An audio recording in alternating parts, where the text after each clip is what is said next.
Paul, you have been obviously very critical of Secretary Hegseth. Do you think he should continue as Defense Secretary? I think it's too soon to tell. I think we have to do a thorough investigation here. I think both he and the Admiral should testify. The current explanation, there have been several different, each day there's a new explanation. Over the weekend, the Secretary of Defense said there wasn't a second strike and the media were all fake news and that there was no second strike. He just implied that the whole thing was untrue. And then this week they say there was a second strike. He says, well, I wasn't there, I left the room, then they had the second strike.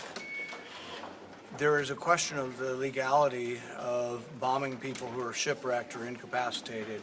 Most people, I saw yesterday Lindsey Graham, the Wall Street Journal, people who have been supportive of the president doing these strikes are very much questioning whether a second strike to people shipwrecked or stranded clinging to wreckage, whether that's legal or not. I frankly think it's absolutely illegal. Their latest explanation is they weren't blowing up the people, they were blowing up the boat. If those darn people just wouldn't cling to the wreckage, they would be fine. So if they're swimming, they're okay, we won't bomb them. But if they're clinging to the wreckage, we're bombing the boats, and we have every right to bomb boats. That's ridiculous. The whole thing is wrapped up in a bigger issue, though.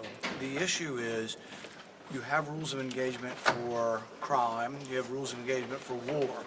In war, you have a lower rules of engagement. Not everybody gets a lawyer, not everybody gets a trial, but there's still a rules of engagement in war. Even in war, you don't blow up somebody who has been incapacitated. People floundering around in the water, clinging to wreckage, have been incapacitated, and under no theory of war are they an opportunity to be killed. So I think it was wrong on all fronts, but I don't like the Secretary of Defense blaming on a military commander. These commands came from him, and I think the buck stops with him. I mean, he said that